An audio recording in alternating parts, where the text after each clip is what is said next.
मालवा निमाड़ में पैठ बढ़ाने की रेस चल रही है। एक तरफ बीजेपी हिंदुत्व के जरिए अपनी पकड़ बढ़ा रही है, तो वहीं कांग्रेस संगठन के जरिए अपना जनाधार बढ़ाने में लगी है। सवाल है कि आखिर मालवा निमाड़ में इतना जोर क्यों है? इस रिपोर्ट में आप देखिए।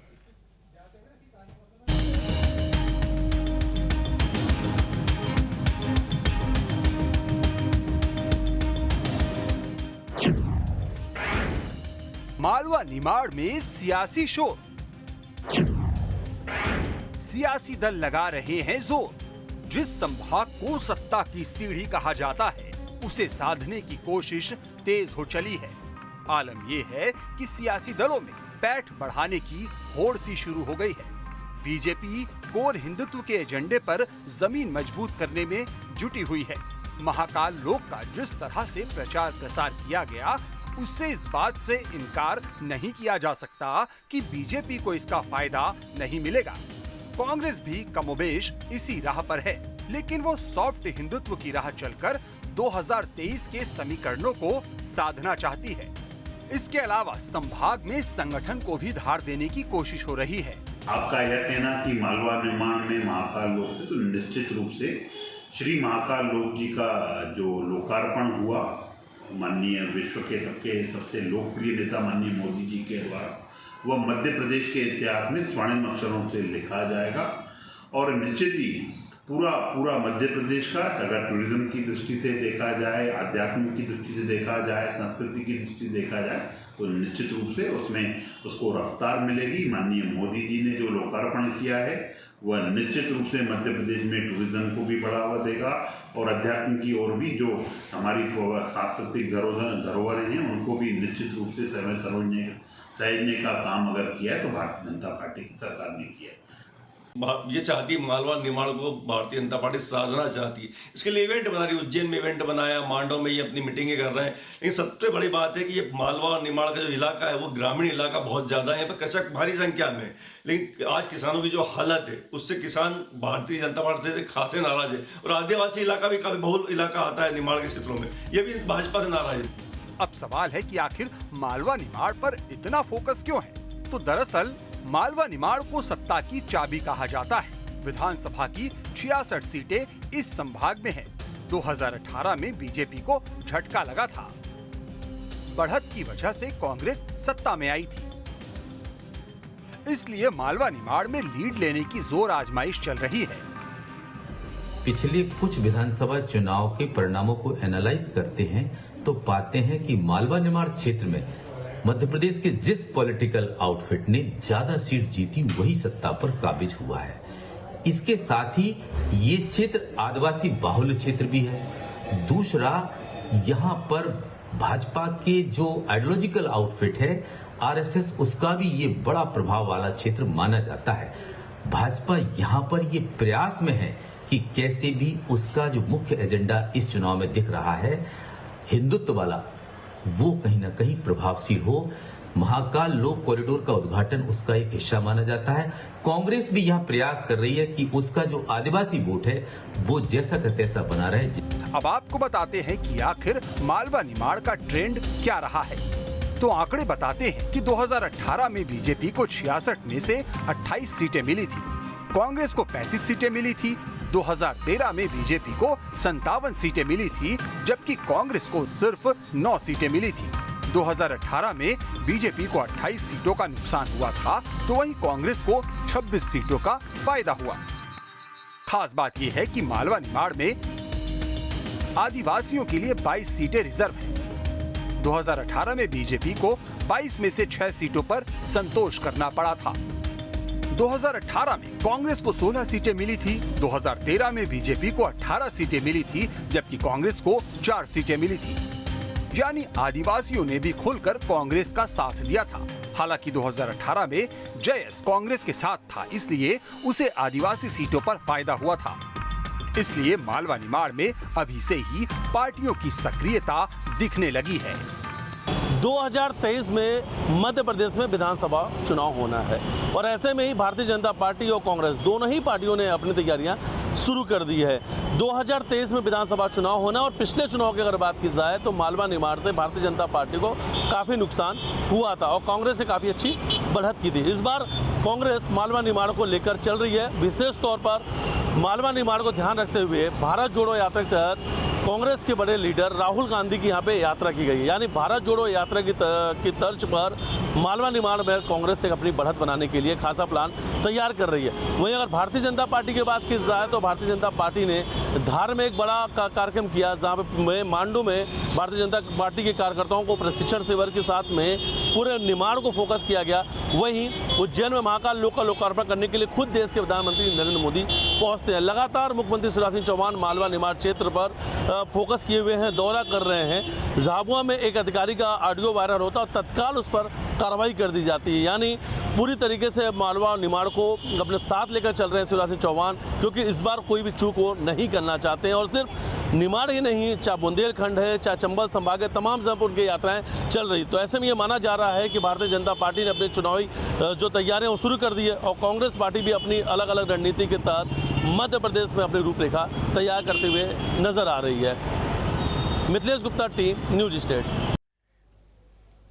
अब इसमें खबर तो यह है कि मालवा निमाड़ को संघ का गढ़ माना जाता है। 2018 की हार के बाद से संघ सक्रिय है, इसीलिए बीजेपी खुलकर कोर हिंदुत्व की राह पर यहां पर चल रही है। वहीं मध्य प्रदेश में अब महाकाल लोक की तरह दूसरे धार्मिक स्थलों का भी विकास होगा। धार्मिक स्थलों को एक सर्किट में जोड़ा जाएगा ताकि श्रद्धालुओं को कोई परेशानी ना हो।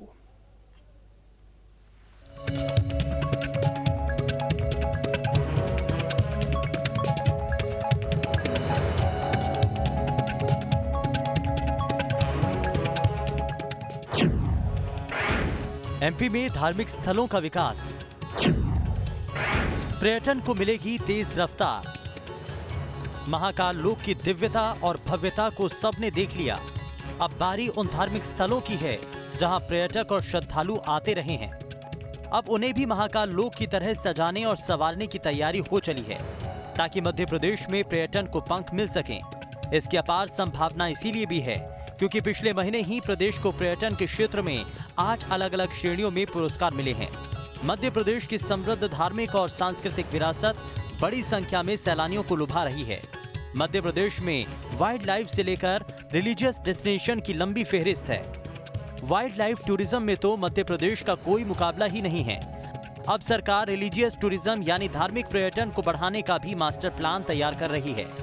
इसके तहत मध्य प्रदेश के धार्मिक पर्यटन की नेशनल ब्रांडिंग की तैयारी है। जानकारी के मुताबिक महाकाल लोक की तरह दूसरे स्थलों का विकास होगा। प्रमुख मंदिरों का विकास कर ब्रांडिंग होगी। इसके तहत प्रमुख मंदिरों का सौंदर्यीकरण किया जाएगा। इन मंदिरों को अभी तक धार्मिक नजरिए से देखा जाता था, अब इनका धार्मिक पर्यटन के हिसाब से विकास होगा। हर प्रमुख मंदिर का अलग प्रोजेक्ट बनाकर विकास कार्य होंगे। इनमें ओंकारेश्वर और ओरछा के राम राजा मंदिर, मेहर की शारदा मैया, मंदसौर का पशुपतिनाथ मंदिर समेत कई मंदिर शामिल हैं। भारतीय जनता पार्टी जो बोलती हो करती है। काशी विश्वनाथ धाम के बाद महाकाल की नगरी उज्जैनी में जो अद्भुत कार्यक्रम हुआ, वैभवशाली, गौरवशाली और उत्साह का रूप। दीपावली 24 को है, पर महाकाल की नगरी में कल 11 तारीख को दीपावली मन गई और उसका जो महाकाल का वैभव देश में नहीं विश्व के पटल पर कर गया। देश के प्रधानमंत्री जी ने उसको जनता को समर्पित किया और ये मुख्यमंत्री शिवराज जी के नेतृत्व में ये इतना बड़ा आयोजन हुआ है। मैं मध्य प्रदेश की जनता की ओर से मध्य प्रदेश की सरकार और मुख्यमंत्री जी को और देश के प्रधानमंत्री का आभार व्यक्त करता हूँ कि वो आए। लेकिन वो समझ लें मध्य प्रदेश की जो जनता है जो उनकी कॉपी जांचेगी उसको स्पष्ट रूप से मालूम है कि विगत 18 से 19 वर्ष आपने कुछ नहीं किया। अब चुनाव आ गया, आप टूरिज्म सर्किट की बात करने लगे, बाकी प्रोजेक्ट्स की बात करने लगे, डेवलपमेंट का शिलान्यास प्रारंभ कर दिया। इस बार शिवराज सिंह जी आपका नारियल आपके साथ ही जाएगा और जनता स्पष्ट रूप से आपको घर बैठा देगी। दरअसल मध्य प्रदेश में ऐसे अनेक मंदिर हैं जो धार्मिक नजरिए से देश विदेश तक प्रसिद्ध हैं या हो सकते हैं। ऐसे मंदिरों का चयन कर उनके विकास कार्य और प्रोजेक्ट को धार्मिक पर्यटन सर्किट से जोड़कर ब्रांडिंग की जाएगी। इनमें से कुछ मंदिरों के विकास कार्य हो चुके हैं, जबकि कुछ मंदिरों के विकास को विस्तार दिया जाएगा। खास बात यह है कि इससे स्थानीय लोगों को बड़े पैमाने पर रोजगार तो मिलेगा ही, इसके साथ ही सरकार की कमाई भी बढ़ेगी।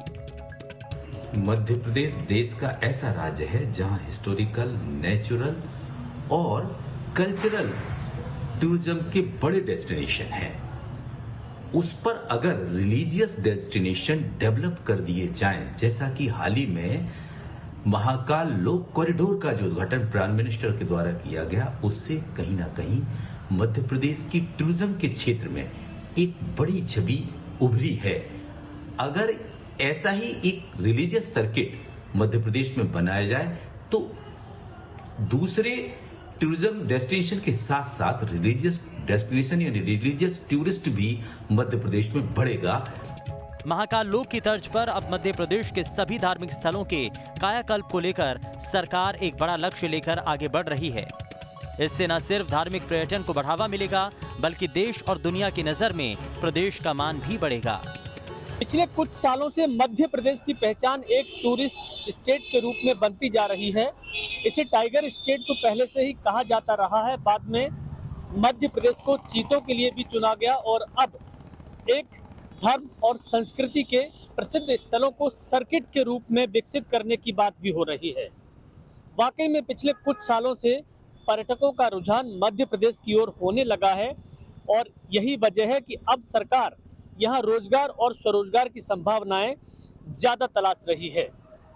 मध्य प्रदेश केवल एक राज्य ही नहीं, बल्कि ये देश के हृदय में बसता है और इसीलिए तो कहा जाता है कि एमपी गजब है। Vinod Sharma, news state. अब इसमें खबर तो यह है कि मध्य प्रदेश में पर्यटन की अपार संभावनाएं हैं। 2022 में अब तक 75 लाख से ज्यादा पर्यटक आ चुके हैं। धार्मिक स्थलों का विकास होगा तो पर्यटक और ज्यादा बढ़ेंगे। वहीं मध्य प्रदेश में बाघ टाइगर रिजर्व तक ही सिमट कर रह गए हैं। उन्हें घूमने फिरने का मौका कब मिल रहा है, इससे उनके व्यवहार में भी बदलाव आ रहा है। कॉरिडोर पर पिछले कई सालों से काम चल रहा है, लेकिन अब तक ये तैयार नहीं हो सका। ये रिपोर्ट आप देखिए।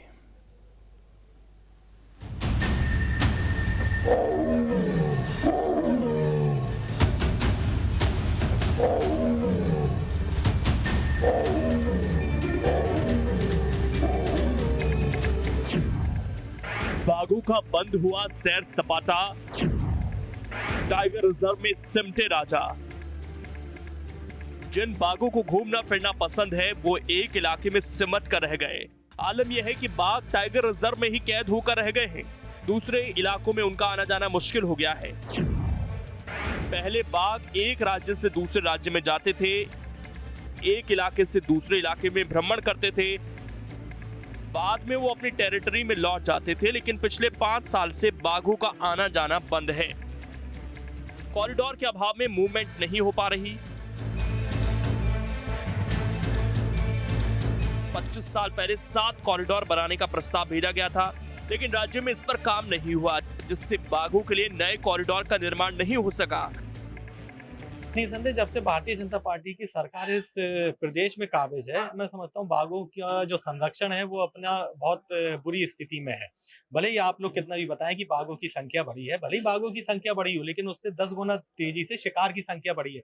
हर दिन 2 दिन में हम देखते हैं कि कहीं पर बाघ को मारा गया, कहीं पर तेंदुए को मारा गया, कहीं पर उसके जो शरीर के अंग है वो शिकारी लोग ले गए, लेकिन खुलासा कभी नहीं होता है कि ये किसके द्वारा किया गया है। आप चाहे कॉरिडोर की बात करें, चाहे आप कुछ भी बात करें, मेरे को तो लगता है इस प्रदेश की सरकार जो है बाघों पर एक शिकार माफियों को संरक्षण देने का काम कर रही है, जिसका समय समय पर आपके माध्यम से उसकी सूचना सामने आती। माननीय शिवराज सिंह जी से आग्रह है, निवेदन है कि हमारा जो राज्य है ये टाइगर स्टेट के तौर पे जाना जाता है, उसको आप संरक्षित करने का काम करें। और लोगों का कहना कि टाइगरों के लिए जगह कम पड़ रही, कॉरिडोर कम पड़ रही, तो ये कहना गलत है। देश में 12 राष्ट्रीय उद्यान है, जिसमें से 6 अभयारण्यों के साथ मध्य प्रदेश वन जीवों का हॉटस्पॉट बना हुआ है। आप कहीं भी जाइए, उत्तर जाइए, दक्षिण जाइए, पश्चिम जाइए, पूरब जाइए, हर तरफ हरियाली है, हर तरफ टाइगर है और हर तरफ कॉरिडोर है। अब तो टाइगर के साथ साथ एमपी को, मध्य प्रदेश को चीता प्रदेश भी कहा जाने लगा है। सफेद बाघों की रीवा में सफारी भी होती है और हमारे यशस्वी मुख्यमंत्री श्री शिवराज सिंह चौहान जी ने पिछले साल बुंदेलखंड वाइल्ड लाइफ सेंचुरी बनाने का काम किया था, जिसका काम चालू है। हर टाइगर रिजर्व में क्षमता से अधिक बाघ हैं। इससे बाघों में आपसी टकराव भी हो रहा है। मूवमेंट नहीं होने के साइड इफेक्ट क्या हैं, ये हम आपको आगे बताएंगे, लेकिन उससे पहले आपको बताते हैं कि किस टाइगर रिजर्व की क्षमता कितनी है और वहां बाघों की संख्या कितनी है। बांधवगढ़ की क्षमता 75 है, यहाँ 124 बाघ रखे गए हैं। इसी तरह कान्हा में 70 की तुलना में 108 बाघ हैं। पेंच की क्षमता 65 की है, यहाँ 87 बाघ हैं। सवाल है कि फिर आगे क्या करना होगा, तो जानकार बताते हैं कि कॉरिडोर नहीं बने तो संघर्ष और बढ़ेगा। वो जंगल से बाहर निकलेंगे, बाघों की जान खतरे में पड़ सकती है। कॉरिडोर के लिए खेतों में भी जंगल उगाना होगा। अभी बिना मानवीय दखल वाला एक भी कॉरिडोर नहीं है। इससे बाघों को संरक्षित इलाके में आने जाने में दिक्कत होती है। अब आपको ये भी बताते हैं कि आखिर मूवमेंट नहीं होने से बाघों पर क्या असर पड़ रहा है। तो एक्सपर्ट बताते हैं कि पार्कों में बाघों की आबादी में असंतुलन दिख रहा है। बाघों की जगह परिवर्तन से जीन परिवर्तन होता है। एक टेरिटरी में रहने से जीन में बदलाव नहीं हो रहा। कॉरिडोर एक जंगल से दूसरे जंगल को कनेक्ट करने का एक जंगल होता है, जिसमें सामान्य वन मंडल भी होता है, राजस्व की जमीन भी होती है। तो इनको पूर्व में चिन्हित किया गया था इसमें बहुत ज्यादा, लेकिन काम नहीं हुआ है। इस कारण पलायन इनका अभी नहीं हो पा रहा है प्रॉपर, और ये आपस में द्वंद्व के कारण ये संकटग्रस्त हो रहे हैं। और जो कॉरिडोर क्षेत्र है वहां पे माइनिंग्स बहुत ज्यादा होने लगी है। कई जगह नहर बन गई है, कई जगह डैम बन गए हैं। इसके कारण इनका पलायन एक प्राकृतिक तौर पे बाधा बन रहा है, और लिफ्ट करके ले जाना संभव नहीं है इस प्रकार से। तो जो भी विकास योजनाएं होती हैं, बाघों की संख्या को पर्यावरण जो विश्लेषण करना चाहिए, जिससे कि बाघों की संख्या नियंत्रित हो सके, बाघों का पलायन और ये सब जो है प्रॉपर हो सके, जिससे कि इनकी तादाद पे कोई बढ़ती तादाद पे किसी प्रकार का कोई प्रभाव न पड़े। ये बहुत जरूरी है।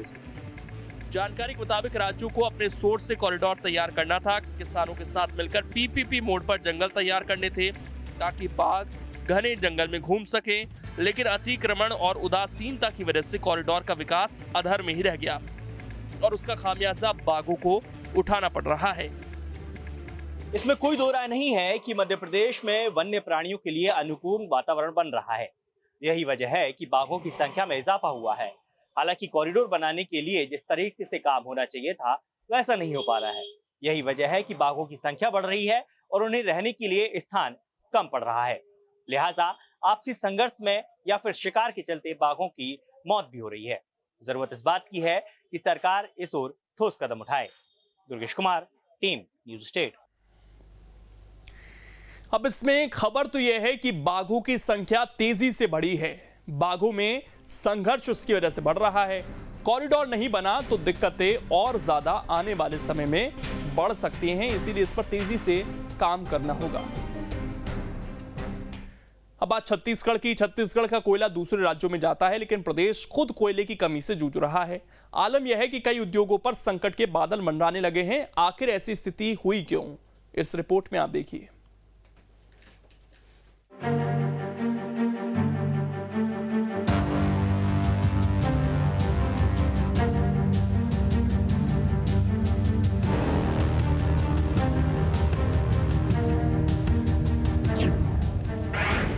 छत्तीसगढ़ में कोयले की किल्लत,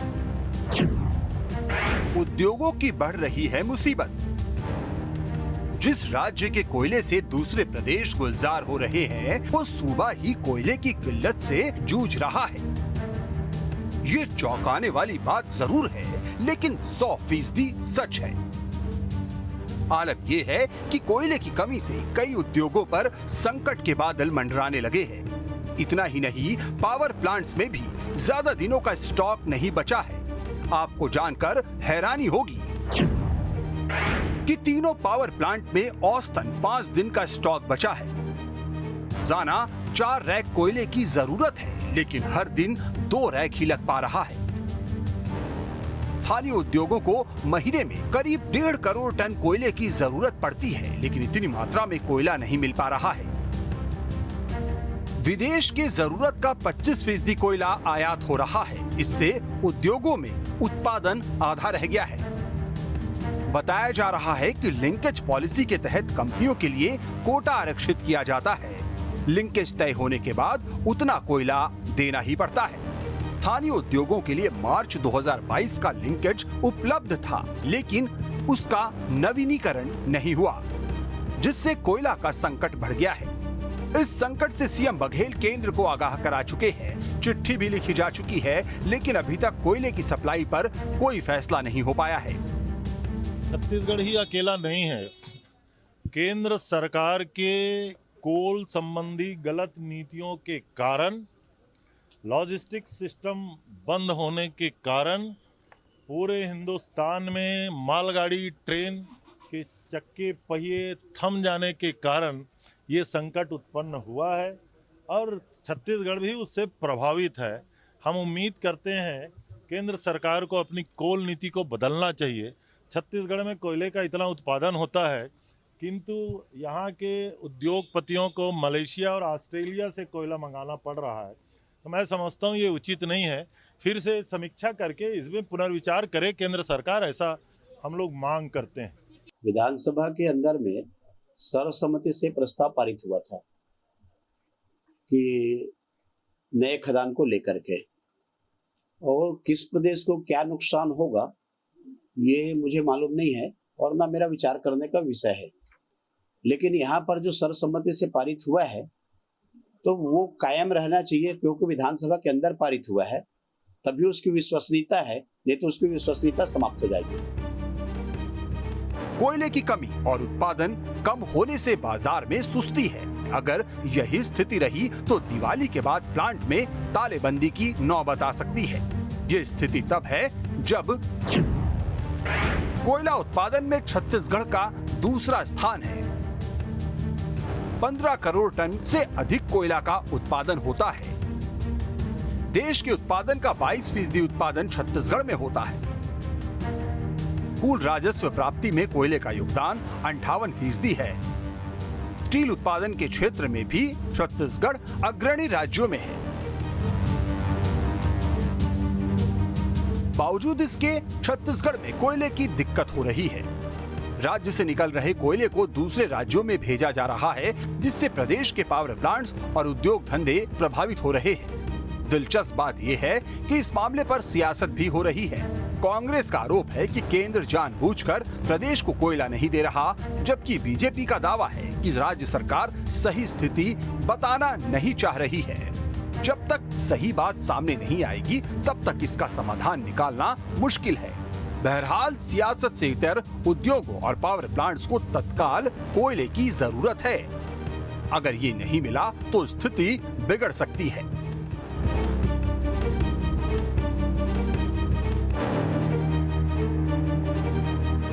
देश के अलग अलग राज्यों को कोयला आपूर्ति करने वाला छत्तीसगढ़ इन दिनों खुद ही कोयले के संकट से जूझ रहा है।